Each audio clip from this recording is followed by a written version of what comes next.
Okay.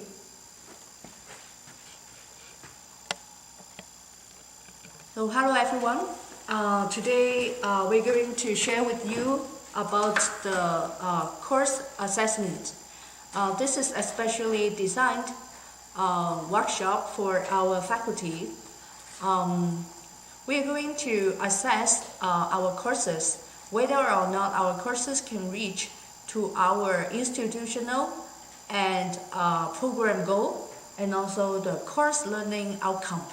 So there are some process. So today I want to show you the process. Actually, we invented the assessment portal inside of the intranet.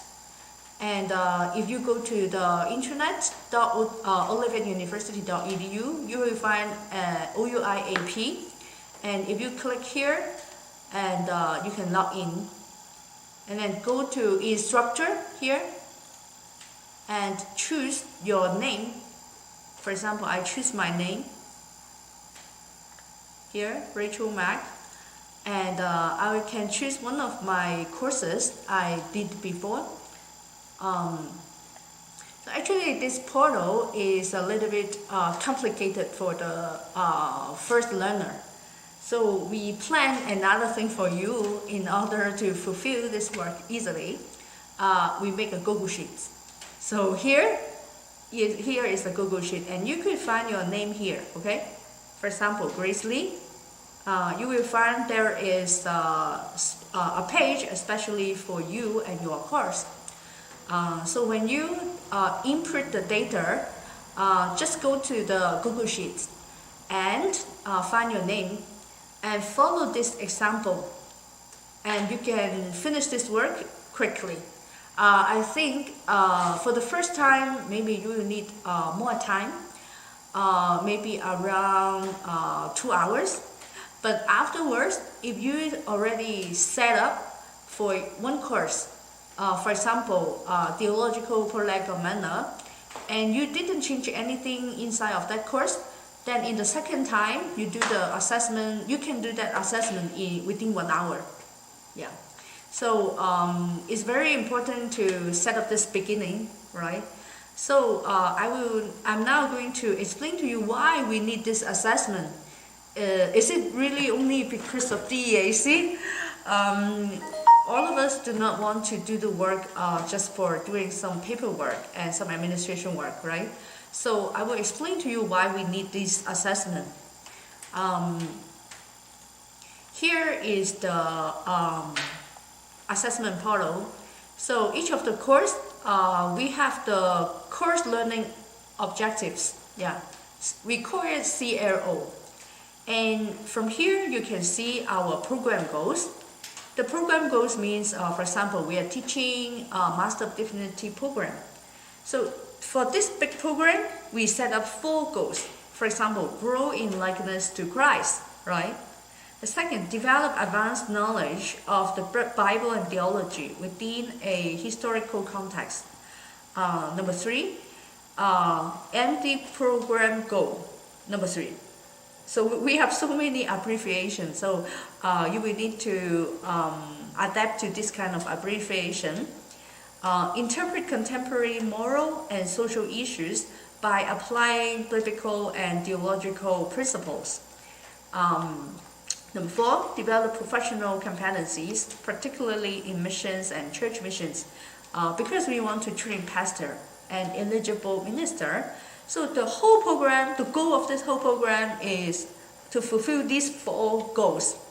So to design all of the courses and all of the indicators in our course, we need to match these 4 big goals. But actually, actually for our whole institute of Olivet University, we have institutional goal. So actually our program goal should match the institutional goal, the very big goal, the grand goal of our university. And then narrow down to our local program, we need to fulfill these 4 purposes. Yeah. And for example, this is a course, Theological Prolegomena. This is a preparation course to systematic theology. So we set up 5 different course learning objectives. Yeah. For example, number 1, by the end of this course, the student will be able to list the preconditions for doing systematic theology. Actually, it is an academic goal, right? What is precondition? What is doing systematic theology? They are very academic terms, but one of our goal of the overall goal of our university is to train scholar, right?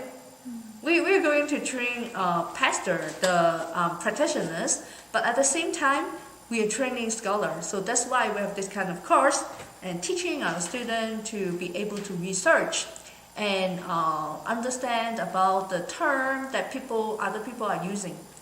So 5 different course learning outcome here. When you see the emphasis here, you can see actually we can choose from 0 to 3. That means, for example, we match the CLO 1 with program goal 2 here, right? Here is the program goals. We match them together, right? Because my course is to match the program. My program is to match the whole institute. So we match it with program goal 2. So number 2 is develop advanced knowledge of Bible and theology within a historical context. Oh, right. It matched, right? So we can put, we match like this. And actually we can put 0 to 3, but normally we just put 3. Yeah. But if you find, oh, actually these course learning objectives cannot really match the program goal, then you can set, for example, number 2 or number 1. But it doesn't make sense to set number 0 because then it's no need, right? So we will not set it as a 0. But if you want to do it precisely, you can set up the emphasis from 1 to 3. Yeah. Okay. So actually, you don't need to go to this portal because there are some program complexity that it will cost you so much time. So you can just go to the Google Sheets. And then, so for accessing your course, then go to your Google Sheet and find the tab with your name. And for example, here you fill in the course code, the quota, faculty, total number of students. But please only record OUI student because now OUI and OU on-site program, we share the courses resources. So inside of your course, there are not only OUI students, but also we have OU on-site students. For example, I show you with this example. If you want to find out how many OUI students you have, you need to go to your course and you go to the roster. Then you will see if there is any OUI student. Oh, there is no OUI student, but it is an example for you. But you can see from here, like graduate studies, first year grad, right? This is the student status.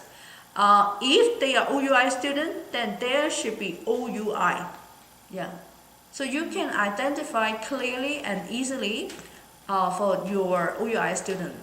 As now we don't have so many OUI students, so maybe in your course, you could only find several OUI students. Then it will save you a lot of time, but we also hope we can grow this number after the DEAC.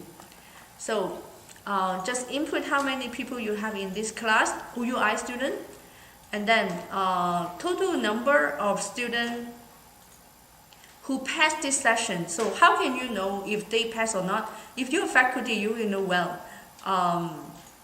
Just go to Gradebook, right? So if they got an F, they failed this course, all right? So you could identify by also looking at the syllabus. So if they got a D for ended level, they fail. So you don't need to count those people who failed the course, okay?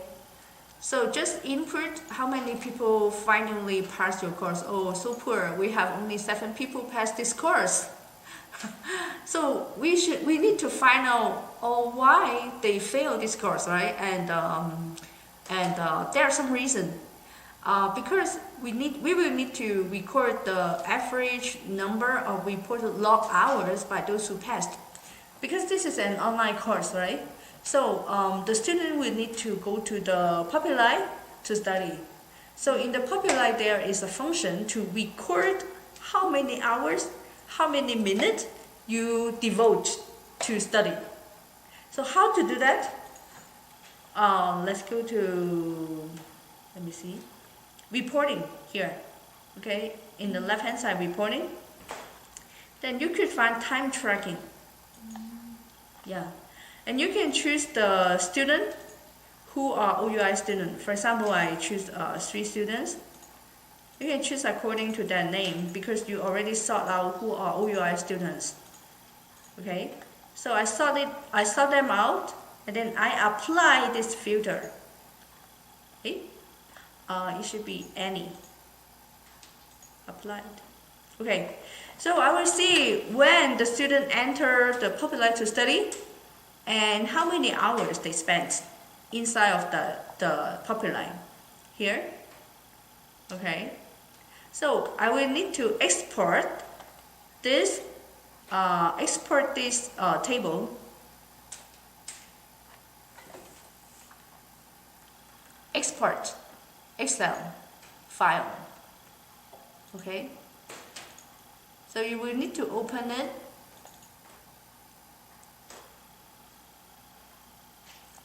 It's best to have an office because you can do the calculation more easily. Okay, so go to time tracking tab here, so you can see all the time they devote to this class. And so we will need to calculate. Here, you choose this column. Okay, choose this column, and then you will need to change them. Let me see.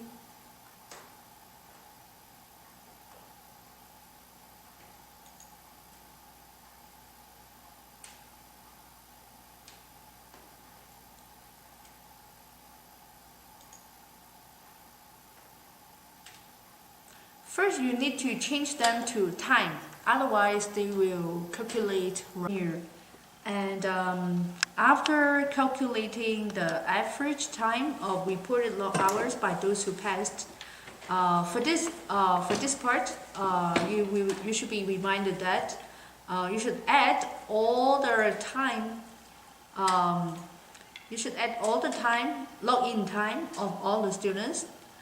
And it may take you some time to adjust this Excel timetable.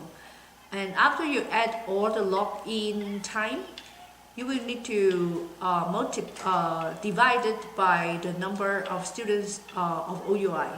For example, I choose 3 persons, right? So after I added all these time, the login time, I will need to divide by 3. Okay.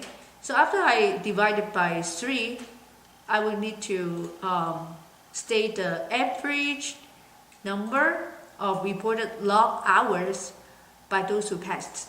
Yeah, not minutes, but hours. Okay. So after that, we need to copy the CRO. So where could you find your CRO? You should go to your syllabus here. So here are the syllabus. Course learning objectives or outcomes. So just copy them to this Excel table here one by one. So some of the courses have more CRO and some less, so you could adjust by yourself. You can add or you can reduce some of the CROs. Okay, and then the another step is to state the outcome indicators for CRO with major emphasis, which means in order to achieve those CRO, you design your course, right? You design your course with indicators. Actually, indicators are the assignments. The assignments that you design for this course.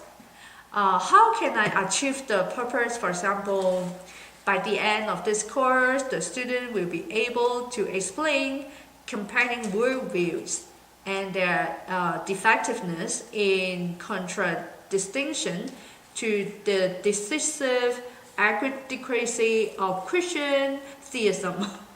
Okay, so how can I achieve this goal? By teaching this course, I need to teach the content, right? And at the same time, I need to assess the student whether or not they can really achieve this goal, right? Where they are able to explain different worldviews, including Christianity worldview, secular worldview, or worldview of atheists, or worldview of Muslims, something like that. And here I designed 2 assignments. For example, here, assignment type 1, live chat, right? For example, especially for online course, we have live chat. After they listen to the lecture or they read the books, we have live chat session. And students will need to combine the life experience and the lecture materials on the nature of modernism and postmodernism, discussing the worldviews and defectiveness and how the Christian worldviews can guide their lives. So it comes to an explanation by the faculty how I am designing this course content and also the course indicators so that I can achieve this goal for our students. Okay. So actually, we set up the number. We set up the maximum word number is 400. So you can write a lot. Yeah, okay. But maybe in the beginning you can write first describe it briefly. Later on, if you go deeper into this course, then you can explain more by words and maximum 400. Yeah. Okay.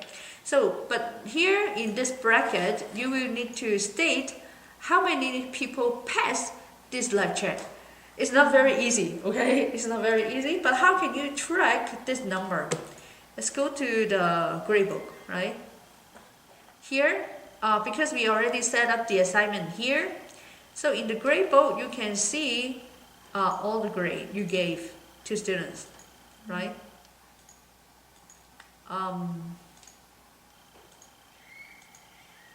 If not, if not, you will need to record it every time. For example, every time after live chat, how many students among your course show that they really achieve this goal? Yeah. So it is not necessarily the same with the overall passing number of the whole course. For example, there are 4 different assignments. Some people fail some assignment, right? But it doesn't mean that they will fail the whole overall course.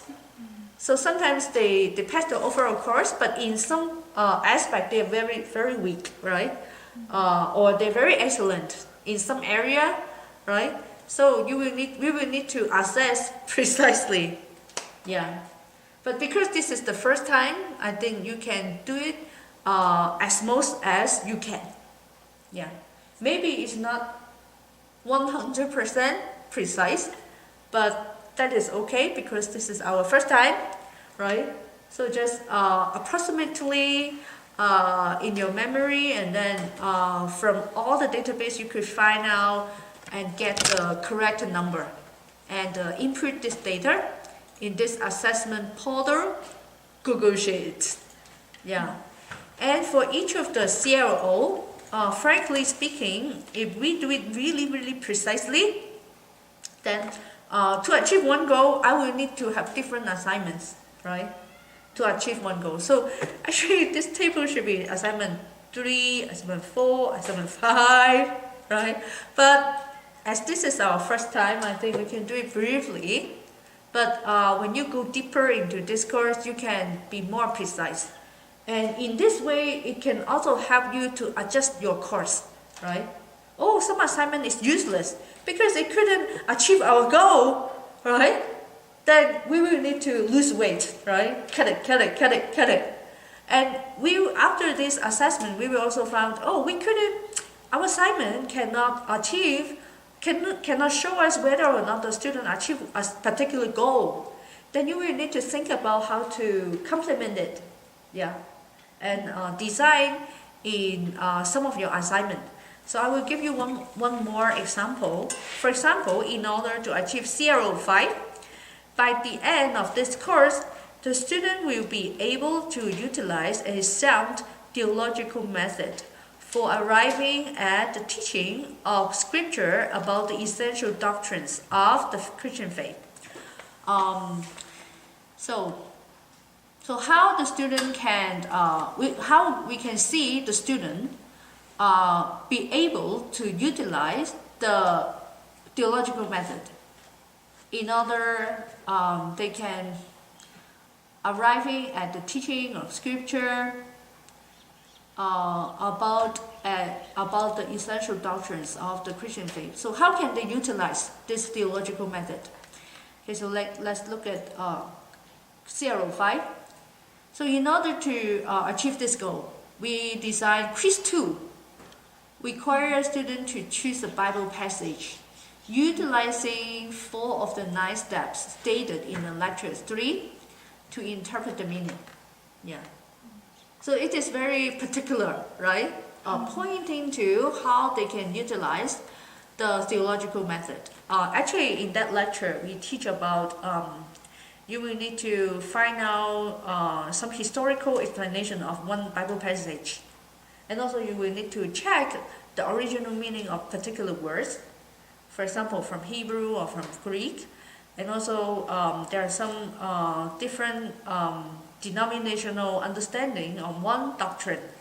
So by understanding this kind of method, and they try to apply it in one Bible passage as of their choice, and they try to interpret it. I remember that the student do it really well.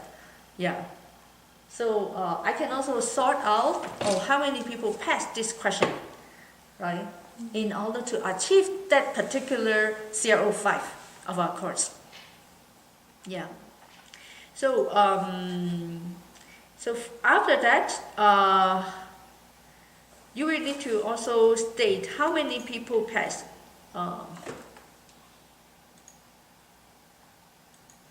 Okay, here you will need to remember to state number of passing students for this part. Okay, so 7 people passed this course, but only 6 people passed this part. You will need to state how many people passed for this indicator. Yeah. So I think in the beginning, we will need to have an overall picture, and later on we will be more precise.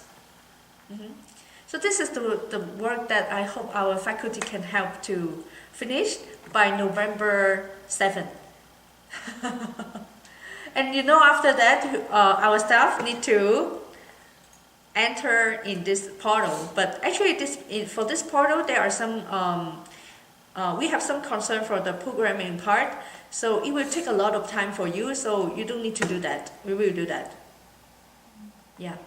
But later on, if you can master it, we also suggest you to, for example, CRO, indicator 1.1, you enter the same content and how many people passed in this column. And for to achieve each of the CRO, we could have more than one indicator, right? Because we have so many indicators in one course, right? And we should try our best to make it more as particular as we can. Yeah. Okay, so do you have any question? And after that, after we submit it, then there is a database. And then based on this database, our administrator will write some reports I think it's very useful for the ABHE and also DAC accreditation in the future. So we hope our faculty can do this assessment for your course by the end of each quarter. It can save us because if we, the administrator, do that and then we do not really familiarize of your course, right? And we will need to guess many things and then it's not precise and then it will be a very abundant administration work for us. But if the faculty can do that, it's very useful for you to design and think through and think deep to your course. So do you have any question? No? Maybe you will need to try do it, and in the process, if you found any questions, then we can communicate. Okay, so thank you very much.